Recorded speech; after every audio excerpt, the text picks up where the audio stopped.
What is a disturbing fact you wish you could unlearn?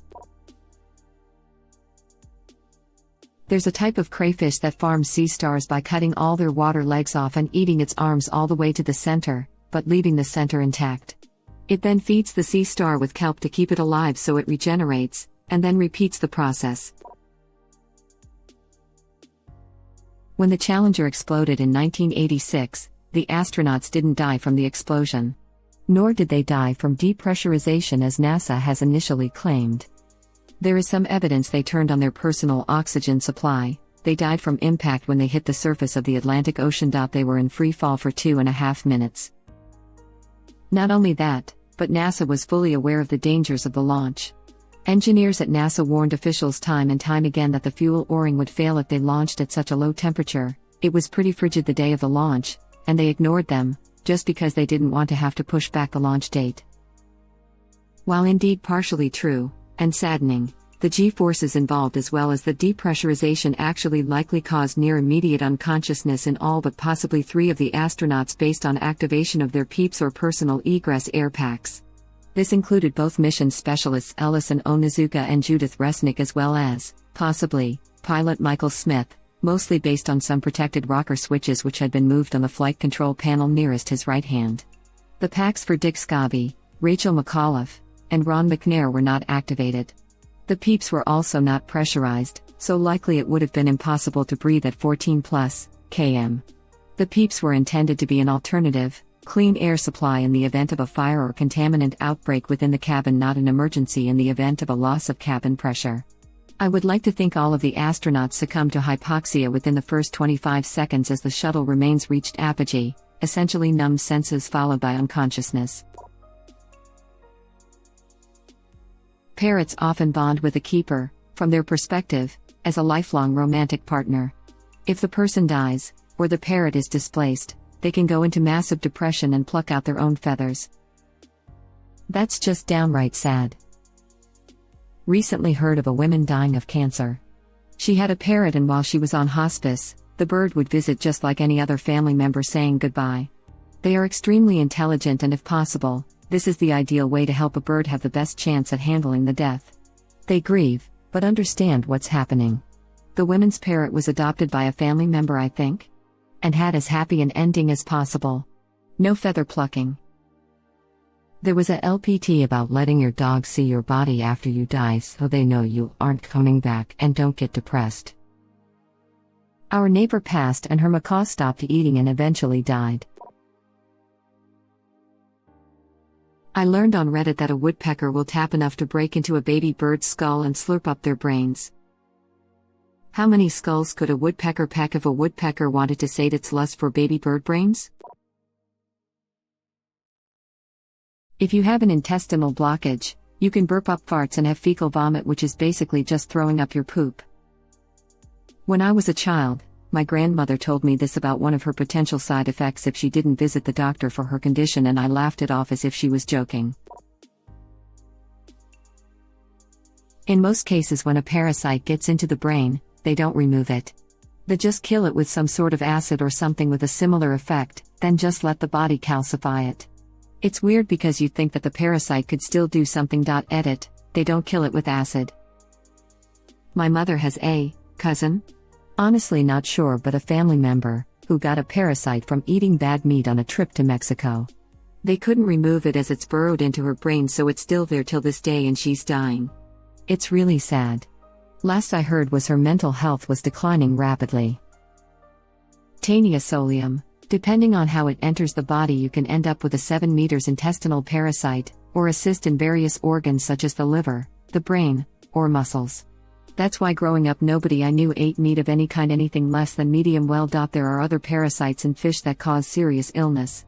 In countries where raw fish consumption is common, intestinal blockages from parasites happen relatively frequently. Funny thing is that it's not the adult parasite that's the problem, it's the babies. Those tapeworms essentially gestate in animal number 1 and can only mature when animal number 2 eats animal number 1 and the tapeworms with it. There are other tapeworms like Nana-chan who only need a single friend to live in. If everything goes as planned, animal number 1 is a mouse and animal number 2 is a cat, or animal number 1 is a piggy and animal number 2 is you. But you can also become animal number 1, in which case the poor baby has nowhere to go and will be in a cyst forever. If this happens, please do the kind thing and arrange for your corpse to be fed to dogs or other people after you die. Anyway, my exciting fun fact, the other super common intestinal friend, Ascaris, really hates anesthetics, and they will sometimes make this known by crawling out of your anus and or mouth after you get put under. Exciting fun fact number 2, while most tapeworms will happily wait for you to die and be eaten by superior animals, there's one called the echinococosis that helps you along by making really big cysts full of tapeworm fluids. If these cysts burst, you can get sepsis and die. It's like you're pregnant, except you're pregnant with a bomb, and you can be pregnant in your eye, or lungs, or brain. I simultaneously wish I hadn't opened this, and kind of feel thankful for all the new stuff I have that I know to stay away from. Any ideas on how to keep fun fact to a fun fact and not, like, a happen to me fact? Joseph Fritzl, the man who imprisoned his daughter in an underground cellar for 24 years and raped her approximately 3,000 times. My disturbing fact is thinking about how many cases like this are going on right now that we don't know about or won't know about. Even more disturbing, Fritzl was discovered because he sent one of his children living in the cellar to the hospital. If he were an even bigger monster, the whole thing could have gone on until today. How many tyrants out there created similar situations that just ended with no witnesses alive? Equally worse, what would have happened to the family if Fritzl would have died unexpectedly? I didn't even think of that. If he died, no one would have known they were down there. Shaking my head. What? Excuse me, what the F? That's being raped once every 3 days or so. I don't know what to say. Hope he's in jail for life. She had several of his kids too, some of whom were kept down there and some of whom he raised upstairs. The wiki is worth a read. My biology teacher had a Q&A session before Christmas, and one student asked if it's possible to be allergic to your own blood. Unfortunately, you can. Just imagine your own immune system destroying your red blood cells, constant hemorrhaging, constantly feeling cold and out of breath.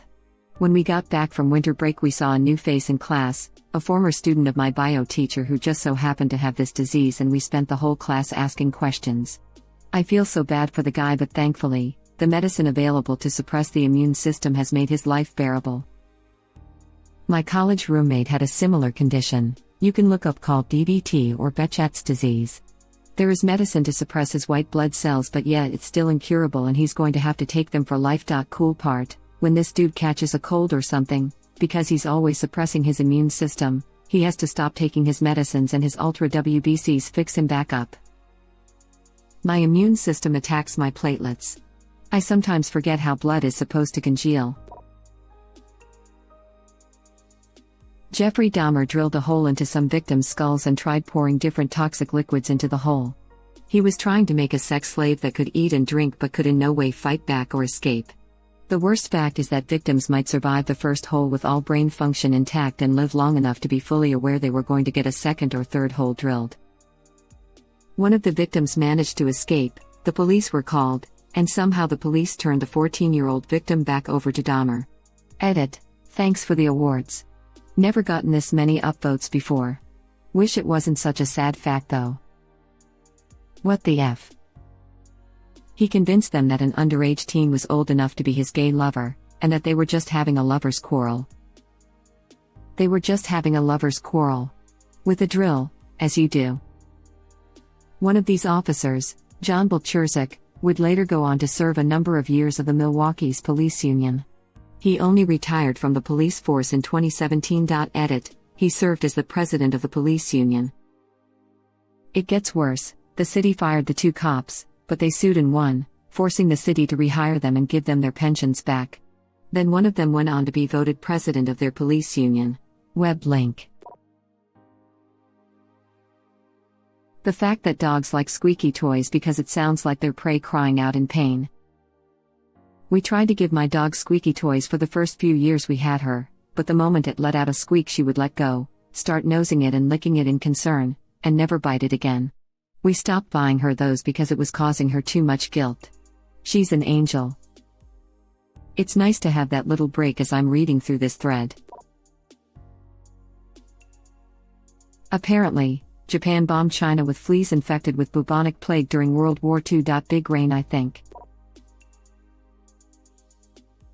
My mom told me I have my grandma's nipples. Edit, yes, for those asking, I am a dude. Often people that fracture their tibia, big shin bone, but not their fibula, thin shin bone, think they're okay to stand up, and when they put weight through that leg then the fibula breaks too. Right, I forgot legs were shaped like that. Arg, it's actually good to know though, lol. There is a type of insomnia that will kill you. Life expectancy is around a year after onset. FFI, fatal familial insomnia. I remember seeing a YouTube channel about a guy who suffered from this, and it was not hard to see him going slowly insane from watching his videos. Two types, in fact. Almost exactly the same, however, FFI is genetic, whereas the other isn't. Both are caused by prions. Terrifying. Edit, forgot to include that the name of the non-genetic variant is called sporadic fatal insomnia. Enjoy the nightmares. Any details about the Toy Box Killer's ways of torturing his victims? The guy was a serial rapist, just leave it at that.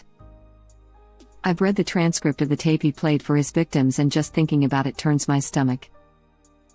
To make this worse, his lead accomplice and girlfriend, Cynthia Hendy, was let out of prison back in 2019. She already served her parole and cut her 36-year sentence down to just 20 years. That's like Karla Homolka. Actively participated in the torture and rape of 3, I think, teenage girls, including her own sister. And only served 12 years for manslaughter, not even murder. There was a bit of a public outrage afterwards when it became clear that she was a willing and active participant, and that the police/prosecutors knew this. She's literally a soccer mom now and living under a different name. When some other parents at her kids' school learned who she was, they started a petition to ban her from school property. I'm not sure if they were ever successful though. Some of the survivors say he wasn't the only person who assaulted them, and they could hear a crowd cheering while they were being raped. So that means that there are people who were involved who were not caught. He would put on shows for his friends, generally by allowing his dogs to use the women.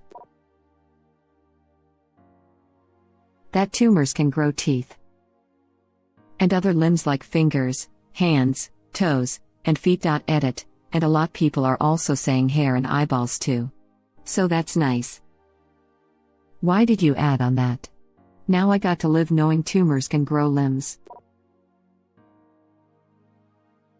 Surgeons used to operate on infants without anesthesia, including open-heart surgery. They have stopped this, however. In the 1980s, I had ear surgery to put tubes into my ears as a young child. My parental guardian opted to not use anesthesia, as she was worried I would become addicted to drugs later in life. The single most painful moment of my life. It felt like Sub-Zero ice picks were digging into my ear. It was so painful I had an out-of-body experience. Still did drugs later on too, so that didn't really work out at all. Edit, can't type tonight. My parental guardian opted to not use anesthesia, as she was worried I would become addicted to drugs later in life. I did that thing where I blinked at the screen in disapproval. At work we call that the stupid squint. I think parents who want to deny their children pain relief should be made to go through the pain themselves. These days we can simulate it with electrodes. In the effing 80s? This one is the most disturbing by miles. There is a chance you might fall in a sleep paralysis-like state when under anesthesia. Meaning you'll feel your surgery while being unable to move. I feel bad for Diavolo now. FM. He never told anyone how to add dots in his dyed hair. I've woken up twice under anesthesia, and the second time was before my procedure. I heard the doctor and nurse arguing about whether or not to go ahead with it because my heart rate suddenly skyrocketed and my nurse was insistent I was awake. The next day, my entire body was sore from trying to scream. Did you tell the doctor that the nurse was right? I'm reminded of a story of a man who went in for an EP scan, a heart operation that involves trying to stop the heart so the defect that causes an arrhythmia that can be corrected, which the patient needs to be conscious for. So they gave him a drug that causes amnesia so at least he wouldn't be traumatized by the memory.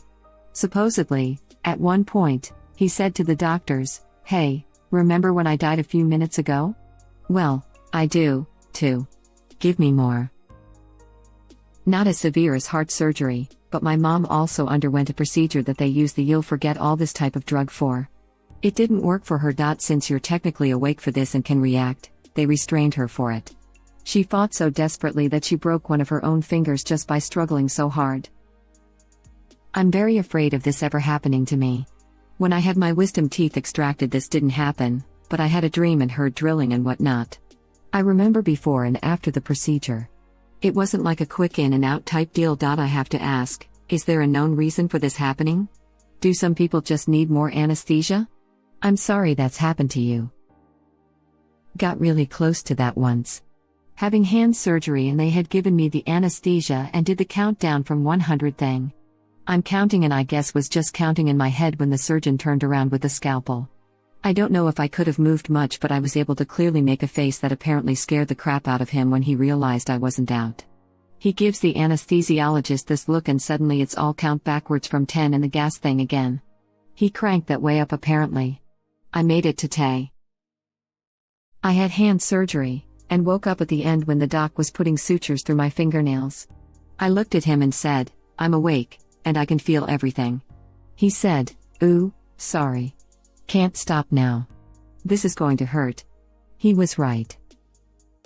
What? The South Korean government murdered 200,000 girls, boys, adults, and families with zero basis or even a trial. The Bodo League massacre, and they continue to cover it up today and hope the world doesn't find out. Wait, what? All of those people were killed for no reason? There was reason, just not a very good one. Basically, if you were thought to be a communist or North Korean supporter during the Korean War, you were killed. Really, no one got a trial or anything either. A reason this was probably hidden so well, in my opinion, is there was heavy United States involvement of these killings. Also, props to the British, they did save people's lives, took over some murder facilities, and lastly confronted the US politically over this. People often don't realize that South Korea, before that, it was a military dictatorship, not entirely unlike its northern counterpart, just one that was an ally of the West instead of an antagonist. Web link. There was a time in England where you could feed your pet to the lions in a zoo to avoid paying. The Tower of London did that. There were lions in the Tower of London? Yes.